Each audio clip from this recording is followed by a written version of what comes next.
चलिए, तो boys and girls copy में हेडिंग दीजिए, कॉपी में हेडिंग दे दियो आप लोग, कॉपी में हेडिंग दीजिए डेप्रिसिएशन। क्या हेडिंग देंगे बताइए? डेप्रिसिएशन। तो इस सेमेस्टर 1 सीसीएफ न्यू सिलेबस का चैप्टर हम लोग पढ़ने जा रहे हैं। पहला चैप्टर हम लोग स्टार्ट कर रहे हैं, डेप्रिसिएशन। कौन सा चैप्टर बाबू? डेप्रिसिएशन। डेप्रिसिएशन क्या होता है, डेप्रिसिएशन किसे कहते हैं, डेप्रिसिएशन का क्या मतलब है, वो सब आपको आज बताएंगे। क्या फॉर्मूला है, क्या मेथड है, कैसे बनाएंगे। आप अगर कोई प्रोफेशनल कोर्सेज भी करिएगा, लाइक सीए, सीएस, सीएमए कुछ भी करिएगा, तो ये चैप्टर आपको हेल्प मिलेगा। मतलब ये चैप्टर सब में है, सब में है। कोई भी कोर्स करिएगा, डेप्रिसिएशन चैप्टर आपको कॉमन मिलेगा। तो बॉयज एंड गर्ल्स स्टार्ट करते टॉपिक को। सबसे पहले तो डेप्रिसिएशन क्या होता है? तो डेप्रिसिएशन का मीनिंग होता है reduction in the value of fix asset. Reduction in the value of क्या बाबू? Fix assets. फिक्स्ड एसेट्स, इसका मतलब क्या हुआ सर? इसका मतलब हुआ कि जो भी फिक्स एसेट्स, अब यहां पे समझिएगा, आपको लिखने का नहीं, आपको कॉपी कितना बनाना है वो भी बताते रहे। आपको एक कॉपी सिर्फ बनाना है अकाउंट्स के लिए, बाकी किसी सब्जेक्ट के लिए कॉपी बनाने का जरूरत नहीं। यही सब्जेक्ट है प्रैक्टिकल, बाकी सब थ्योरी सब्जेक्ट है आप लोग का। ओ माय गॉड, बाकी सब कौन सा सब्जेक्ट है? थ्योरी। क्या आप लोग एंटरप्रेन्योरशिप के लिए कॉपी बना लिए?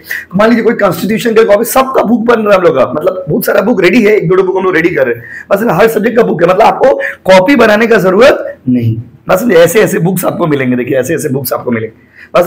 तो हर चीज का क्या बाबू? बुक बना हुआ है। सब थ्योरी सब्जेक्ट है, थ्योरी में लिखेंगे तो एग्जाम कब देंगे? और इतना बड़ा बड़ा सिलेबस, अगर आप लिख लिख के पढ़िएगा तो सिलेबस ही कंप्लीट नहीं होगा, बस। बहुत बड़ा सिलेबस है, तो इसीलिए सिर्फ एक कॉपी बनाइएगा, एकदम सुंदर से लंबा मोटा कॉपी बनाइएगा। That is for financial accounting 1, क्योंकि अकाउंट्स का सिलेबस भी बड़ा है तो सम्स भी बहुत है। Ready guys? भाई और बहनों, डेप्रिसिएशन क्या होता है? एकदम प्यार से सुनोगे, शिद्दत से सुनोगे। देखो हम लोग गलती क्या करते हैं, हम लोग गलती हमेशा यही करते हैं कि हम लोग हमेशा लास्ट में पढ़ाई करते हैं। कोई भी स्टूडेंट का एक गलती ये होता है कि वो लास्ट में पढ़ाई करता है, इसीलिए पढ़ाई गड़बड़ी हो जाता है। अगर स्टार्टिंग से ही आप मेहनत देंगे तो गड़बड़ी नहीं होगा। तो डेप्रिसिएशन क्या होता है? तो depreciation means reduction in the value of fix asset. Fix asset में क्या होता है? फिक्स एसेट मतलब होता है हर वो एसेट जिसको हम लोग देख और छू सकते हैं। फिक्स में भी दो तरह का एसेट होता है ना, टेंजिबल और इंटेंजिबल। टेंजिबल मतलब वो होता है जिसको हम लोग देख और छू सकते हैं, वो टेंजिबल है। जिसको देख और छू नहीं सकते वो क्या बाबू? इंटेंजिबल। जैसे किसी का इज्जत मतलब गुडविल, गुडविल को आप देख और छू तो नहीं सकते, आप महसूस कर सकते हो। आप क्या कर सकते हो? महसूस। अब किसी का गुडविल को आप महसूस कर सकते हैं, तो गुडविल मतलब क्या हो गया? रेपुटेशन। क्या हो गया बाबू? रेपुटेशन। समझ रहे ना? तो अगर हम आपसे एक सवाल पूछते, बताइए डेप्रिसिएशन मतलब क्या होता है? तो डेप्रिसिएशन मतलब होता है gradual reduction in the value of fix assets. कोई भी फिक्स एसेट का वैल्यू जब धीरे धीरे घटता है, बात को समझिए, धीरे धीरे घटता है, that is depreciation. That is क्या बाबू? डेप्रिसिएशन। तो डेप्रिसिएशन को कैसे डिफाइन करोगे आप? तो डेप्रिसिएशन का मतलब होता है वैल्यू का घटना। किस चीज का वैल्यू घटना? फिक्स का नहीं, फिक्स टेंजिबल एसेट्स। कौन सा एसेट बोलो? Fix tangible asset. तो जब फिक्स टेंजिबल एसेट का वैल्यू घटता है धीरे धीरे, कैसे घटता है बोलो? धीरे धीरे, इसको हम लोग क्या बोलेंगे? डेप्रिसिएशन। ये डेफिनेशन होगी। तो क्या एग्जाम में डेफिनेशन पूछेगा? नहीं, डायरेक्ट सम्स पूछेगा 10 मार्क्स का, बात समझे ना। लेकिन जब तक आप कॉन्सेप्ट नहीं समझोगे, आप सम्स कैसे बनाओगे? डायरेक्ट सम्स बनाएंगे तो आप समझ ही नहीं पाएंगे। तो जल्दी बताइए डेप्रिसिएशन का मतलब क्या है? तो depreciation means reduction. Reduction in what? Fixed, fix नहीं, फिक्स्ड टेंजिबल एसेट। क्या है? क्या है कि फिक्स्ड टेंजिबल एसेट मतलब क्या हो गया? Land, building, furniture, motor car. और दुनिया में जितना फिक्स एसेट है, जितना फिक्स एसेट है, सबका वैल्यू घटता है सिर्फ लैंड को छोड़ के।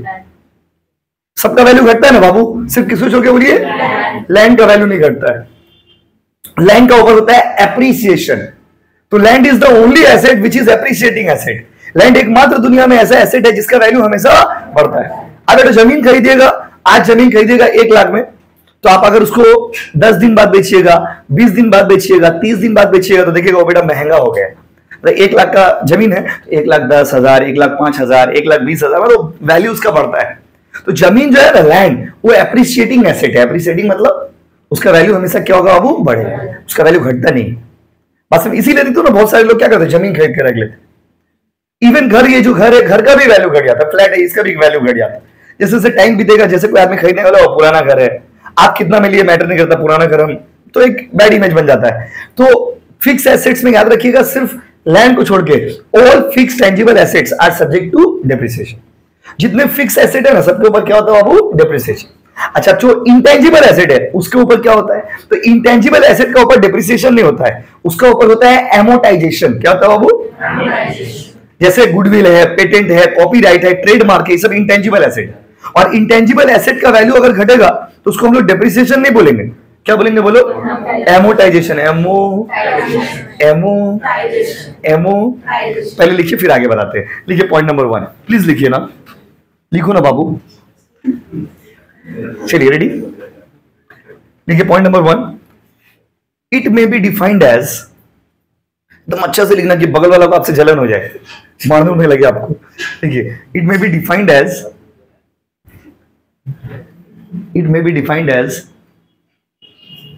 Gradual, GRADUAL, gradual reduction. It may be defined as gradual reduction in the value of, it may be defined as the gradual reduction in the value of fixed assets. हाँ, tangible fixed asset, right, thank you। लिखिए, gradual reduction in the value of tangible fixed asset। ठीक बोले? कोई बच्चा आप लोग में से ही बोला? कौन बोले थे? आप बोले राज। अच्छा, tangible fixed asset।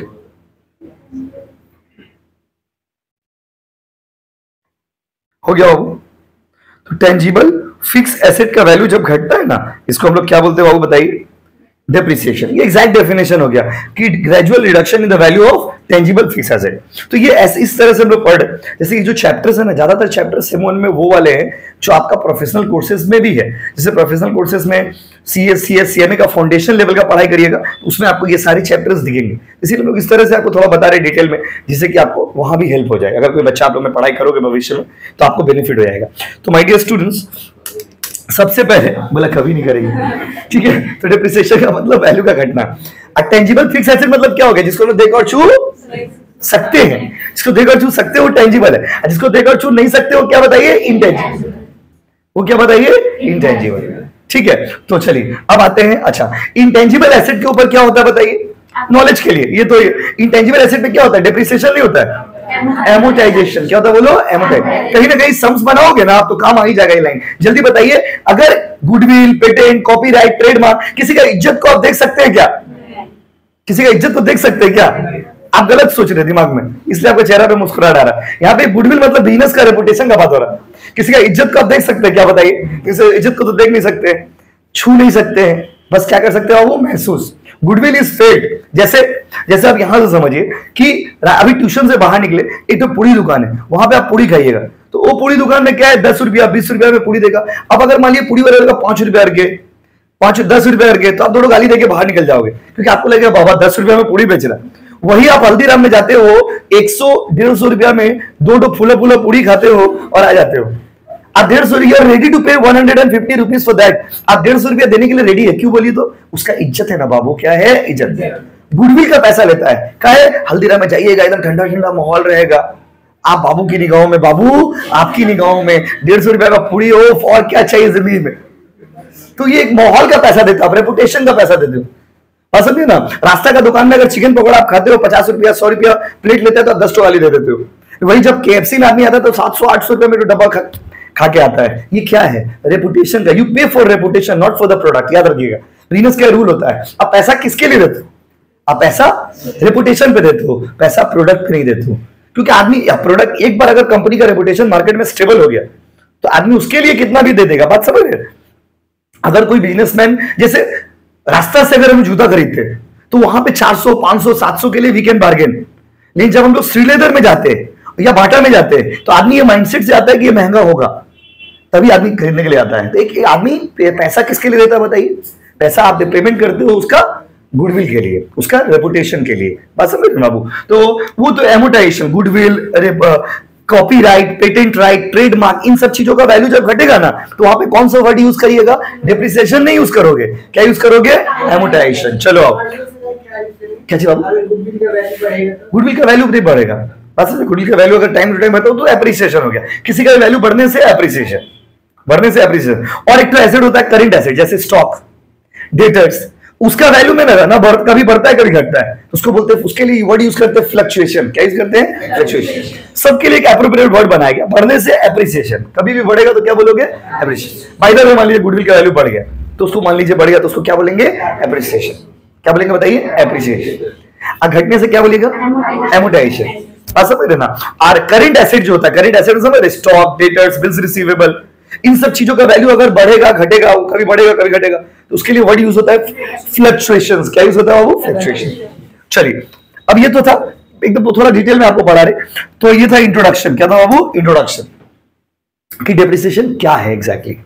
उसका दूसरा कॉन्सेप्ट है बाबू कॉजेज ऑफ डेप्रिसिएशन। डेप्रिसिएशन का कारण क्या है? What are the reasons for depreciation? क्यों होता है डेप्रिसिएशन? भाइयों और बहनों, वैसे तो बहुत कारण होता है, वैसे तो बहुत सारे कारण हैं। 2-3 कारण जो मेजर कारण है, जो मुख्य कारण है, जो प्रधान कारण है, वो आपको बता रहे। क्या क्या मुख्य कारण है? देखिए, पहला कारण है माय डियर स्टूडेंट, पहला जो होता है टाइम इफेक्ट। कौन सा इफेक्ट बाबू बोलो? Time effect. जब बोलेंगे तो आप लिखना, अभी हर बनाना नहीं। टाइम इफेक्ट मतलब कोई भी फिक्स एसेट है ना, वेदर यू यूज इट और नॉट डज नॉट मैटर, आप उसको यूज करिए चाहे नहीं करिए, अगर कोई एसेट हम खरीद के लेके आ गए तो उसका वैल्यू डिप्रिशिएट हो गया। जैसे ये बोर्ड, जिस बोर्ड में आपको हम पढ़ा रहे, ये बोर्ड हम खरीदे अक्टूबर में, लेकिन इसको इंस्टॉल किए हम कब? उसको इंस्टॉल किए हम आपका दिसंबर में, हाँ दिसंबर में या जनवरी में इंस्टॉल किए, तो अक्टूबर में खरीदे और सॉरी जनवरी में इंस्टॉल किए, तो आप कब खरीदे मैटर नहीं करता है। ये पैकेट में जैसे आया था वैसे ही रखा हुआ था, लेकिन आप खुद सोच के बताइए कि हम अक्टूबर में खरीदे। अब अगर ये 2 लाख का बोर्ड को अगर हम बेचने के लिए जाएंगे जनवरी में, तो क्या हमको 2 लाख देगा? नहीं देगा, वो हमको 1,80,000 देगा, 1,70,000 देगा। आप एक तो मोबाइल खरीद के लाइए, आप एक तो मोबाइल खरीदिए, अभी खरीद के लेके आइए, और शाम को आप जाइए कि नहीं हमको मन नहीं करो हम बेच देंगे, पूरा आपको 20,000, 10,000, 15,000 जितना का भी मोबाइल है, पूरा पैसा आपको नहीं मिलेगा, आपको थोड़ा कम पैसा मिलेगा। क्यों बोली?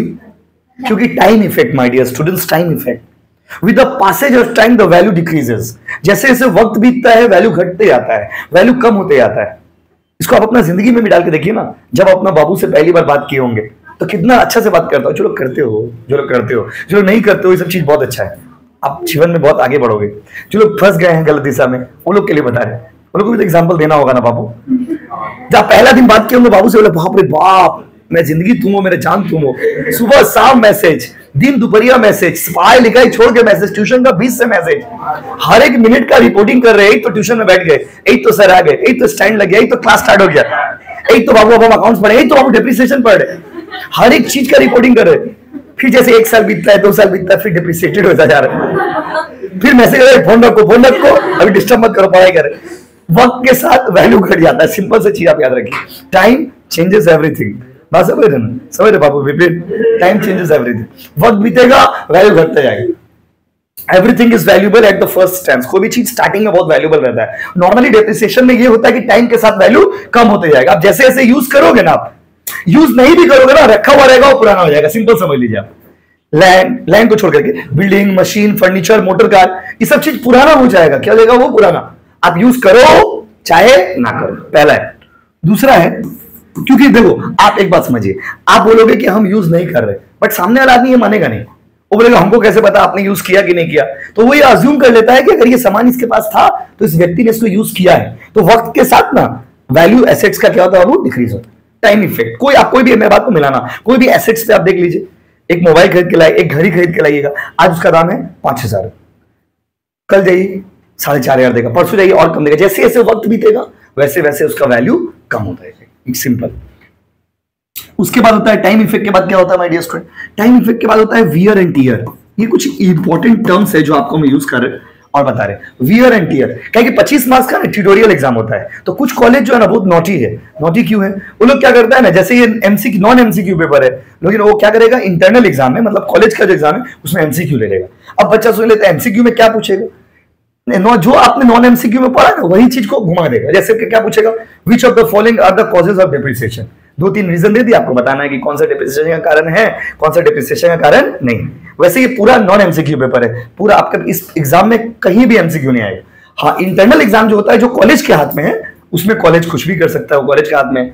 तो बाबू wear and tear, wear and tear मतलब क्या होता है, यूज करते करते ना कोई भी चीज एग्जॉस्ट हो जाता है, पुराना हो जाता है। वियर एंड टियर, कोई भी चीज यूज होगा तो ऑटोमेटिक उसमें कुछ एक्सीडेंट्स होंगे, कुछ छोटा मोटा स्क्रैचेस होंगे, एक्सीलेंट, कुछ छोटा मोटा निशान हो गया, तो ये सारा चीज क्या है, वियर एंड टियर। इसको क्या बोलेंगे आप, वियर एंड टियर। तो वियर एंड टियर मतलब क्या होता है, यूज करते करते खराब हो जाना, पुराना हो जाना, स्क्रैचेस हो जाना, दाग पड़ जाएगा, निशान हो जाएगा। बस जैसे हम लोग क्लास करा रहे हैं, ये तो नया ही कोचिंग, नया कोचिंग जिसमें आप क्लास कर रहे हैं, लेकिन हम उधर पीछे उस दिन गए तो देखे बेंच में बच्चे लोग लिख दिए, कोई अपना नाम लिख दे रहा है, कोई अपना प्रेमिका का नाम लिख दे रहा है। बस उतना अगर कॉपी में लिखता तो सोचिए यूपीएससी टॉप कर जाएगी, लेकिन नहीं, उसको लिखना कहाँ है, अच्छा है दीवार में नहीं लिखा, हम देखते रहते उधर, बात समझे ना। लेकिन बेंच पीछे के बेंच में लिख दिया हुआ है, क्या बोलेगा, अपना नाम लिख दिया, मैं पूरा परिवार का नाम लिख दिया, क्या है ये, वियर एंड टियर। यूज होगा तो खराब होगा, पुराना होगा, ये स्वाभाविक सा बात है, उसको आप यू कांट अवॉइड इट, इसको हम अवॉइड नहीं कर सकते। अब इसके लिए हम स्टूडेंट के ऊपर रिएक्ट नहीं कर सकते, क्योंकि ये चीज स्वाभाविक है, ये चीज स्वाभाविक है, कॉमन है, ये होगा ही। कोई भी चीज यूज होते होते होते होते वो पुराना हो ही जाएगा, और उसका वैल्यू क्या हो जाएगा, डिक्रीज। और क्या कारण, बहुत सारे कारण है, कुछ 3-4 मेजर रीजंस आपको बता रहे। और एक रीजन होता है ऑब्सोलिसेंस, बहुत यूनिक वर्ड्स है, देखिए ऑब्सोलिसेंस, क्या बाबू, ऑब्सोलिसेंस। ऑब्सोलिसेंस का मतलब क्या होता है माय डियर स्टूडेंट, ऑब्सोलिसेंस का मतलब होता है आउटडेटेड, इसका एग्जैक्ट इंग्लिश होता है आउटडेटेड। आउटडेटेड का मतलब क्या होता है बाबू, बहुत पुराना। जैसे कहां ये है, देखिए ये क्या है माय डियर स्टूडेंट, ये जिस तरह का ये एसी का रिमोट आप देख रहे हो ना, इसी तरह का नोकिया का फोन आता था एक जमाना में, ये सर को बताइए, नोकिया का फोन आता था ना, लेकिन आज के डेट में नोकिया का फोन है मार्केट में, नहीं चलता है, बट कोई आप लोगों में शायद ही कोई नोकिया यूज करते हो, शायद ही कोई नोकिया यूज करते हो। इस मींस क्या, आप लोग में किसी का नोकिया का फोन है, बताओ, नहीं है क्या, नहीं, कोई लाए हो आप लोग नोकिया का फोन, नहीं। तो माय डियर स्टूडेंट किसी के पास नहीं, देखो इतना लगभग 40 लोग आसपास में क्लास में बैठे हो, 40 लोगों में शायद ही किसी के पास नोकिया का फोन होगा। क्यों बोलिए, तो ये अब आउटडेटेड हो गया। ऐसा फोन लेकर के अगर अभी हम रास्ता में चलेंगे तो आदमी को बहुत अजीब तरह से लगेगा कि हम दूसरा ग्रह से आ गए, दूसरा जगह से आ गए। असल में कुछ भी ऑर्डर करेंगे तो अजीब नहीं लगेगा।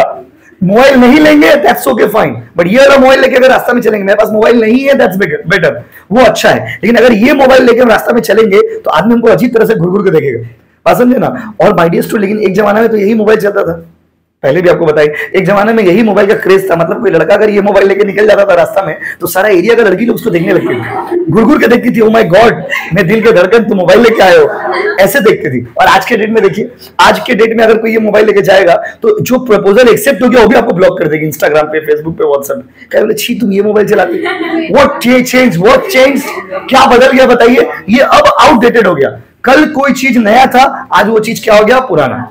तो with the changes in technology, जब चेंजेस होता है टेक्नोलॉजी में, समझिएगा, जब टेक्नोलॉजी में चेंज होता है, जब टेक्नोलॉजी बदलता है तो ऑटोमेटिक जो है ना आपका वैल्यू डिक्रीज हो जाता है।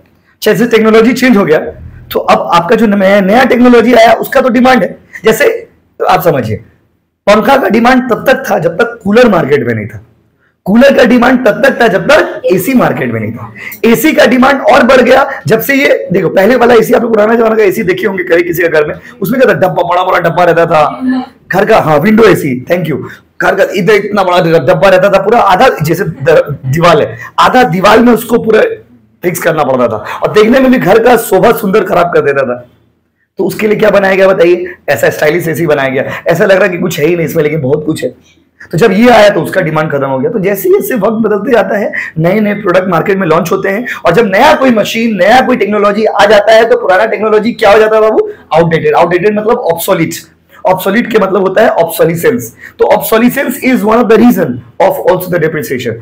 आप खुद सोचिए ना, जब नया चीज आ जाएगा, जब आपके पास बाइक आ जाएगा तो आपका साइकिल डेप्रिसिएट हो गया, आप साइकिल यूज करना छोड़ दोगे, बात समझ रहे ना। तो ये क्या है, ऑब्सोलिसेंस। क्या आपको बताइए, ऑब्सोलिसेंस, बात समझे ना।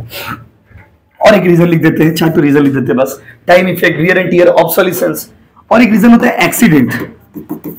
एक्सीडेंट एक बहुत बड़ा रीजन है माय डियर स्टूडेंट। इंग्लिश में दो शब्द होते हैं, एक होता है इंसिडेंट, एक होता है एक्सीडेंट।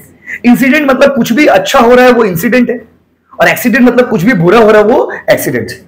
जैसे किसी का जन्म लेना, ये क्या है, इंसिडेंट है कि एक्सीडेंट है। कभी ऐसा होता है कि तेरा बर्थडे है, एक्सीडेंट है, ऐसा तो नहीं बोलते ना, डज नॉट साउंड गुड, ये तो अच्छा नहीं लग रहा, बस इंसिडेंट। इंसिडेंट वो है जो कोई भी चीज हो रहा है, और एक्सीडेंट में तो मतलब समथिंग बैड, कुछ बुरा होता है तो एक्सीडेंट, और कुछ अच्छा होता है तो इंसिडेंट। तो इंसिडेंट एक्सीडेंट में यही फर्क है। एक्सीडेंट क्या है भाई, कि मान लीजिए मशीन चला रहे, मशीन हाथ से गिर गई, अब वो एक्सीडेंट हो गया। कार चला रहे, कार में धक्का लग गया, वो एक्सीडेंट हो गया। अब एक्सीडेंट अगर हो जाएगा तो उस केस में आप ही बताइए, एक्सीडेंट होने के बाद क्या उस सामान का वैल्यू उतना रहेगा? हम आपसे पूछते हैं क्या आप एक्सीडेंटल प्रोडक्ट परचेस करोगे? अगर आदमी कोई गाड़ी खरीदने आता है और उसको गाड़ी वाला बोलता है कि ये तो एक्सीडेंट वाला गाड़ी है, तो आदमी डर से नहीं खरीदता है, नहीं बाबा नहीं लेंगे, एक्सीडेंट वाला क्या है। ऊपर से लोग भारतीय लोग थोड़ा सुपरस्टिशियस है, तो आदमी को लगता है नहीं बाबा कोई मर गया होगा, फिर गाड़ी में आत्मा उसका चलेगा, फिर हम गाड़ी चलाएंगे मैं गला छापेगा, एक फीलिंग आ जाता है आदमी का मन में, बस समझे ना। आदमी को ऐसा लगता है कि गला छापेगा, गला एकदम चाप देगा गाड़ी चलाते जाते, क्या पता बाबा हाथ पाथ छोड़वा दिया गिर जाएंगे, तो एक थॉट प्रोसेस है। तो आदमी एक्सीडेंटल चीज को ऐसे भी पसंद नहीं करते, बात समझे। हम इस कोचिंग लेने से पहले कोचिंग का बात कर रहे थे, पुराना घर था, फिर हमको भी लगा भाई कोई मर गया होगा घर में, घर बेचारा बेकार में स्टूडेंट आया उसका गला पड़ा छाप दिया, तो इसकी वजह नहीं बाबा छोड़ दिया नहीं लेंगे कोचिंग। तो ये सब क्या है, ये सब रीजंस है, कुछ मेजर रीजंस है डिप्रिसिएशन। वैसे बहुत कारण होता है बट नॉर्मली ये 4 कारण के आसपास डिप्रिसिएशन घूमता है। तो क्या क्या बताइए आप? वक्त बीतेगा वैल्यू कम होगा, यूज करोगे एग्जॉस्ट होगा वैल्यू कम होगा, टेक्नोलॉजी नया आएगा वैल्यू कम होगा, एक्सीडेंट हो गया तो वैल्यू कम हो जाएगा। आप पवित्र से ये 4 पॉइंट लिख लीजिए।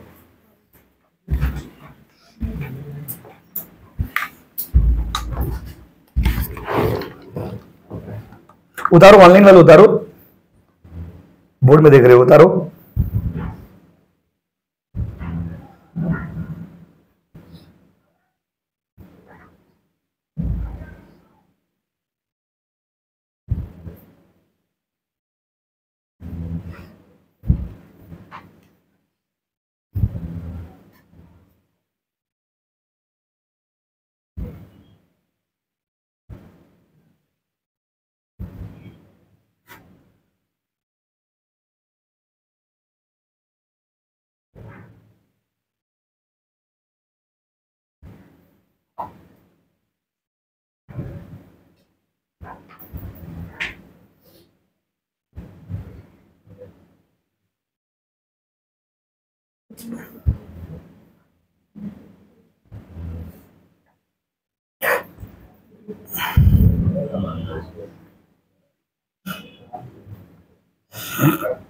चले क्या बाबू?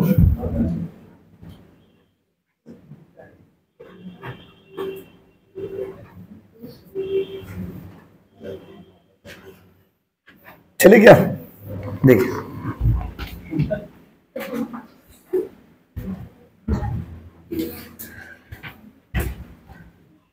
देखिए बॉयज एंड गर्ल्स, ये था मेरा दूसरा कॉन्सेप्ट। पहला कॉन्सेप्ट में डेफिनेशन लिख दी, दूसरा कॉन्सेप्ट में हम लोग क्या लिख दिए बताइए? दूसरा कॉन्सेप्ट में हम लोग कॉजेज ऑफ डिप्रिसिएशन लिख दिए।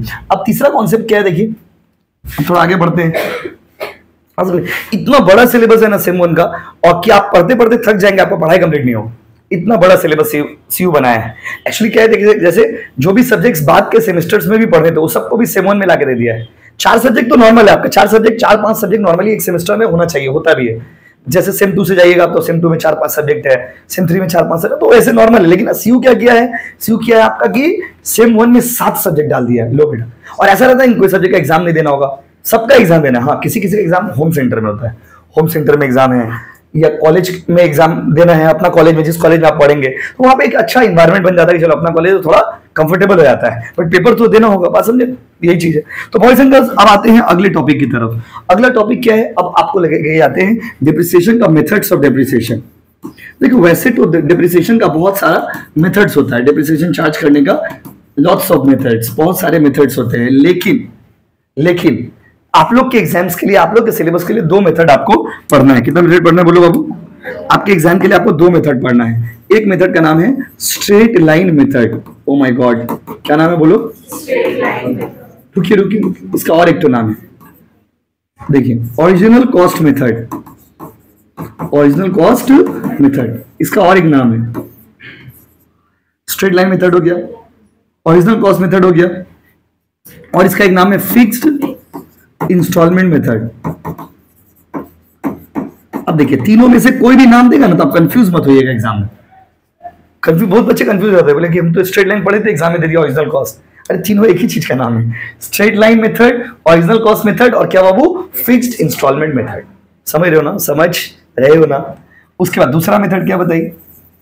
स्ट्रेट लाइन मेथड हो गया, ओरिजिनल कॉस्ट मेथड हो गया, फिक्स्ड इंस्टॉलमेंट मेथड। दूसरा मेथड आप लोग सुने भी होंगे, और कोई अगर पढ़ाई लिखाई स्टार्ट कर दिए होंगे तो आप जानते भी होंगे, diminishing balance method. Diminishing balance method, अब ये है क्या बताते हैं आपको, पहले लिख दें। और रिड्यूसिंग बैलेंस मेथड और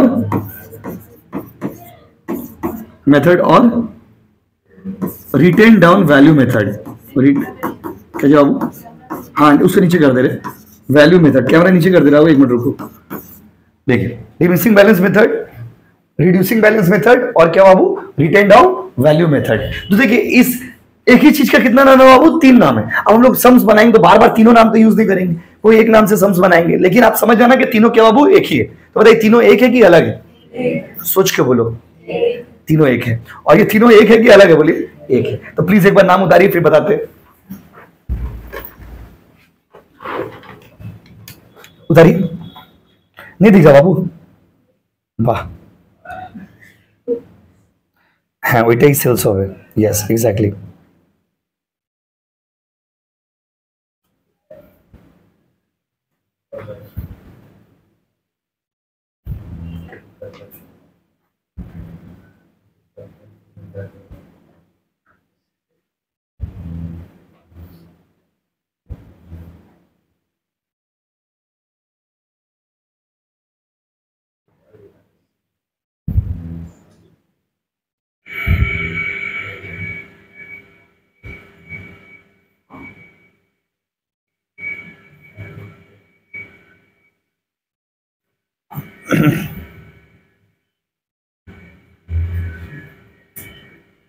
लाइट ऑन कर दो बाबू, लाइट ऑन कर दो।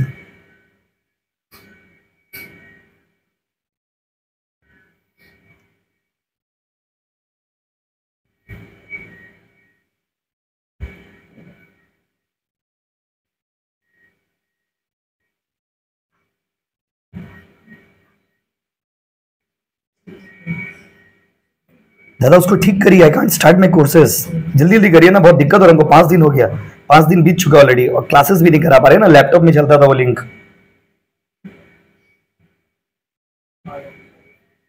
दादा 5 दिन हो गया, आप कब ठीक होगा बताइए? उसको रिजॉल्व करिए ना जल्दी से जल्दी, बहुत दिक्कत हो रहा है हमको। हम नया कोर्स स्टार्ट नहीं कर पा रहे, बात समझे?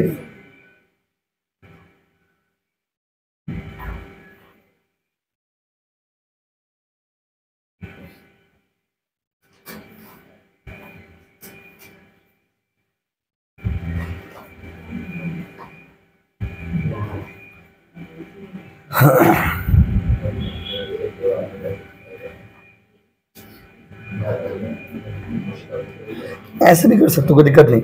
हो गया बाबू?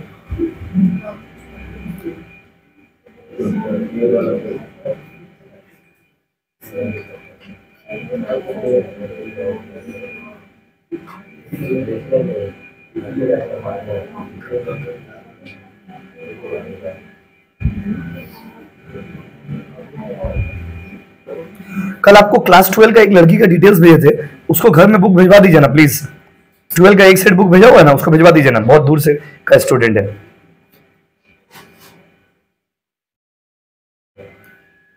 इसका पार्सल पैक कर दीजिए, ठीक है, क्योंकि इसका बुक भिजवा दीजिए जल्दी प्लीज। बाबू देखो, आ जाओ। अब देखो, अब सबसे बड़ा बात है कि ये दोनों मेथड में डिफरेंस क्या है, और एग्जाम में सम्स कैसा आएगा, कौन सा मेथड से देगा, कौन सा मेथड से नहीं देगा। आइए देखिए, boys and girls, straight line method और WDV मेथड दोनों में फर्क क्या है? सपोज एक एग्जांपल देते हैं आपको, आप समझ जाएंगे। सपोज हम 50,000 का एक मशीन खरीदे, ठीक है, कितना हजार का बाबू? 50,000। और हमको बोला स्ट्रेट लाइन मेथड से डेप्रिसिएशन निकालो 3 साल का 10% के रेट से। मान लीजिए, जस्ट एन एग्जांपल समझाने के लिए, 10% के रेट से, ठीक है। तो देखिए, स्ट्रेट लाइन मेथड में कैसे निकालेंगे, WDV में कैसे निकालेंगे, आप मीनिंग से समझ जाओगे। 50,000 का मशीन था। अच्छा, डेप्रिसिएशन हमेशा साल के लास्ट डेट में निकलता है। डेप्रिसिएशन कब निकालेंगे? साल का लास्ट डेट में, 31 दिसंबर का वो काला रात, जब हम लोग बैठ करके क्या निकालेंगे? डेप्रिसिएशन। अकाउंट्स में 2 ही तो साल होता है, या तो 31 दिसंबर या तो 31 मार्च। तो डिपेंड करता है सम्स में क्या दिया, जैसा सम्स में दिया रहेगा उसके अकॉर्डिंग करेंगे, वो बात क्या बात है। अभी फिलहाल आप मेथड का मीनिंग समझिए। 50,000 का मशीन था, हम पहले 10% मारे, 50 का 10% कितना होगा? 5,000। तो 1 साल बाद इसका दाम कितना हो जाएगा? 45,000। यस और नो गाइस? हाँ कि नहीं? हाँ कि नहीं? उसके बाद 10% फिर से। तो जब आप स्ट्रेट लाइन मेथड में निकालोगे ना तो ये 50,000 को ऊपर ही मारोगे। तो आप लोग 11 में भी सुने होंगे आप, बट 11 में बहुत बेसिक्स पढ़ते हैं हम लोग, 1 2 सम 4 2 सम्स की बस हो गया। यहाँ पर आपको पूरा गहराई में डूब के सम्स करना होगा, बहुत वैरायटीज ऑफ सम्स करने होंगे। 11 का जो हार्डेस्ट सम्स होगा ना वो ऐसा सम्स भी इसमें नहीं आता है, उस वहां से शुरू होता है इसका लेवल फर्स्ट ईयर का, क्योंकि यहाँ पे सम्स थोड़ा एडवांस रहेगा, इन्हें की बहुत हलवा हलवा वाला सम्स रहेगा नहीं। जो देखो तो पहले सेकंड ईयर में किस पे मारेंगे, सेकंड ईयर में मारिएगा 50,000 पे, 50 पे 10 मारोगे कितना होगा 5। तो थर्ड सेकंड ईयर बाद इसका दाम कितना हो जाएगा बताओ 40। थर्ड ईयर पे मारो किस पे मारोगे बोलो 50,000 पे, फिर से 5,000, इसका दाम कितना हो गया वो 35। मतलब अगर आपसे कोई पूछे ट्यूशन से बाहर निकले, कोई आपका हाथ थाम लिया और आपसे पूछा कि बाबू फर्स्ट मशीन का वैल्यू 3 साल बाद कितना होगा, तो क्या बोलोगे 35,000। 3 साल बाद कितना दाम होगा बताओ, 1 साल बाद कितना होगा 45, 2 साल बाद कितना होगा 40,000, 2 साल बाद 40,000, 3 साल बाद 35,000 और 1 साल बाद 45,000। अब आते हैं डब्ल्यूटीवी मेथड में। यही चीज अगर डब्ल्यूटीवी में करते तो कैसा होता, और उसके बाद आपको दोनों का डिफरेंस समझा देंगे। डब्ल्यूटीवी में करेंगे तो 50,000 का 10%, पहला साल में सेम 5,000, सेकेंड ईयर में दाम कितना होगा 45। सेकेंड ईयर में ना 45 जितना आएगा माइनस करके उसका ऊपर मारिएगा, 45 का 10 कितना होगा 4,500, माइनस करके कितना आएगा 40,500। थर्ड ईयर में किस पे मारोगे 45 पे नहीं 40,500 पे, तो 4,050। बाबू बताओ कितना आएगा 36,000, एक्सीलेंट 36,450। अब दोनों में डिफरेंस हमको एक्चुअली ये सम्स इतने इजी सम्स नहीं रहेगा, ये आपको मीनिंग समझा रहा है। दोनों में डिफरेंस क्या देखिए, पहला डिफरेंस ये है कि अंडर स्ट्रेट लाइन मेथड हम लोग डेप्रिसिएशन हमेशा किस पे निकाल रहे बताइए, स्ट्रेट लाइन मेथड में हम लोग डेप्रिसिएशन हमेशा किस पे निकाल रहे बाबू बताइए, ओरिजिनल कॉस्ट पे। किस पे बताइए, ओरिजिनल कॉस्ट पे। किस पे बोलो, ओरिजिनल कॉस्ट पे। डब्ल्यूटीवी मेथड में हम लोग डेप्रिसिएशन किस पे निकाल रहे हैं, माइनस करके जो आ रहा है उसके ऊपर निकाल रहे हैं। यस नो गाइस, हाँ कि नहीं बोलिए। This is the first difference and the main difference. Exam में ना मेंशन बनाने का तरीका सम्स का एक ही होगा, खाली एग्जाम में देख लीजिएगा क्या मेंशन किया है। अगर स्ट्रेट लाइन मेथड मेंशन किया है तो डेप्रिसिएशन हमेशा किस पे निकालेंगे, ओरिजिनल कॉस्ट। और अगर डब्ल्यूडीवी मेंशन किया है या कोई भी नाम उसका दे दिया है तो उस केस में किस पे करिएगा, ओरिजिनल वैल्यू में से डेप्रिसिएशन फर्स्ट ईयर में ओरिजिनल वैल्यू पे करिएगा, सेकेंड ईयर में माइनस करके जितना आएगा उसके ऊपर करिएगा, थर्ड ईयर में उसमें से माइनस करके जितना आएगा उस पर करिएगा। बोलिए हाँ कि नहीं, बोलो हाँ कि नहीं। अब यहां से ना दो ही शिक्षा हम लोग को मिलता है। पहला कि under straight line method depreciation is always calculated on the original cost of the asset, simple. और under WDV method depreciation is always calculated on retain down value. Written down value का मतलब होता है original value minus depreciation, original value minus depreciation, original value minus depreciation. अच्छा एक example आपसे पूछते हैं, अगर इसको हम 4th ईयर में एक्सटेंड कर दें तो इस मेथड में फिर भी कितना निकालते बताइए, 50,000 का 10% ही लेते, लेकिन इस मेथड में किस पे निकालते, 36,000 पे, 40,000 पे, 45 पे या 50 पे। समझ गए, ये है दोनों का डिफरेंस। स्ट्रेट लाइन मेथड में डेप्रिसिएशन हमेशा किस पे निकालोगे, ओरिजिनल वैल्यू बोल लीजिए सिंपल लैंग्वेज में। और डब्ल्यूडीवी मेथड में हमेशा किस पे निकालोगे, written down value. Written down value मतलब माइनस करके जो आएगा उसका ऊपर। बोलिए हाँ कि नहीं। पहले इसको उतारिए फिर हम इसे लिखवाते हैं।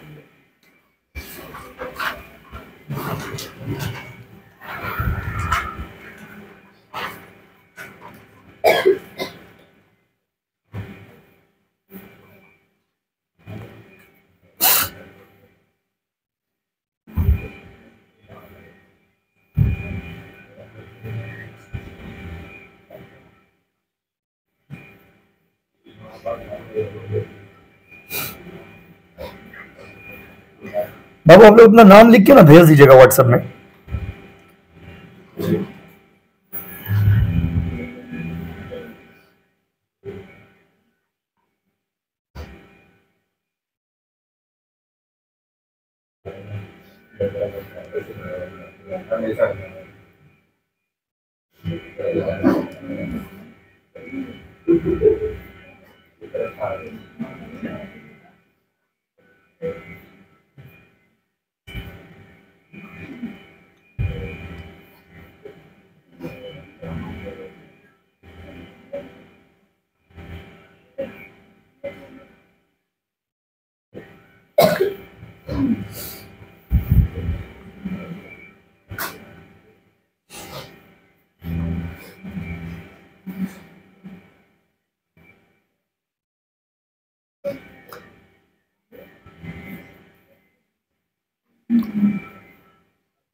चले क्या?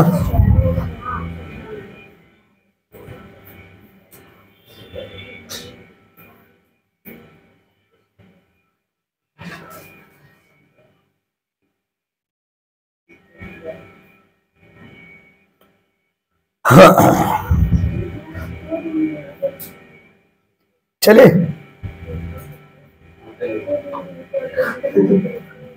गया क्या बाबू?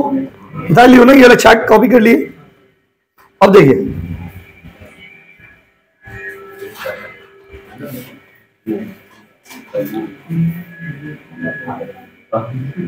देखिए तो बॉयज एंड गर्ल्स, अब इस चार्ट के ना नीचे लिखिए पॉइंट नंबर 1। इस चार्ट के नीचे लिखो पॉइंट नंबर 1। एकदम अच्छे से नोट्स बनाओ ना, कॉपी एक तो अच्छे से बना लीजिएगा। अगर बाय द वे आप आज रफ में लिख रहे हो तो कोई दिक्कत नहीं, लेकिन अच्छे से एक कॉपी तो बनाना है बस। तो बॉयज एंड गर्ल्स लिखिए, देखिए अंडर स्ट्रेट लाइन मेथड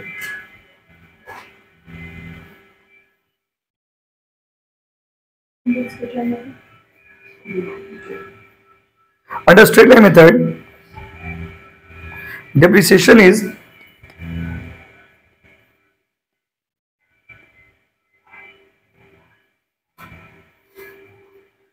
क्या लिखा हुआ बताइए?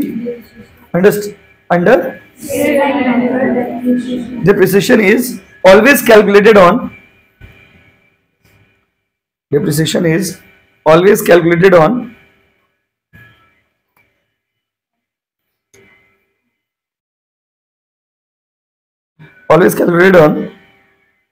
original value of the asset।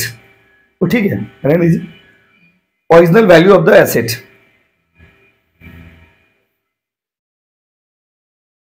उसका बताइए। बट उसी में बट लिख दीजिए, इसी नंबर पे उसका लिखिए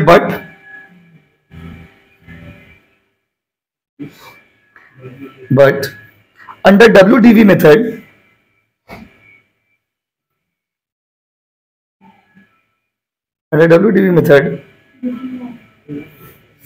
depreciation is calculated on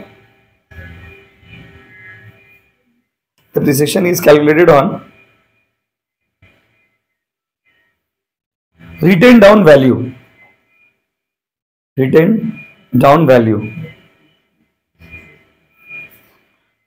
अच्छा, रिटर्न डाउन वैल्यू का मतलब क्या हो गया बाबू बताइए? देखिए हम यहाँ पे लिख देते हैं, जहां पे ये लाइन लिखी हो ना आप, उसके बाद आप लिख लेना, क्या लिखोगे? Return down value equal to original cost minus depreciation. कभी अगर काम आए सम्स में तो काम आएगा। रिटर्न डाउन वैल्यू का मतलब क्या हो गया? Original cost minus depreciation. Original cost मतलब माइनस क्या बाबू? डेप्रिसिएशन।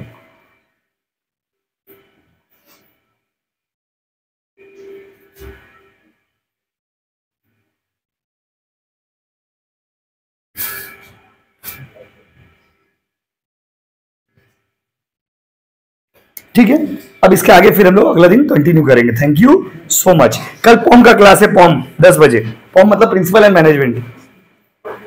ठीक है, रूटीन फिक्स कर देंगे एक सप्ताह में, और फिर जब देखो ये रूटीन जो लोग फिक्स करेंगे ना, ये रूटीन फिर चेंज करना पड़ेगा। कब? जब कॉलेज खुल जाएगा। अब किसी का मान लीजिए मॉर्निंग कॉलेज है तो 10 बजे तो ट्यूशन नहीं आ पाएगा, और किसी का क्या, आप लोग में मैक्सिमम गर्ल्स का मॉर्निंग कॉलेज ही रहेगा, मैक्सिमम ऑलमोस्ट का। समझिए, तो जब कॉलेज खुल जाएगा तो उसके हिसाब से सेट कर देंगे, चिंता मत करिए। Thank you so much.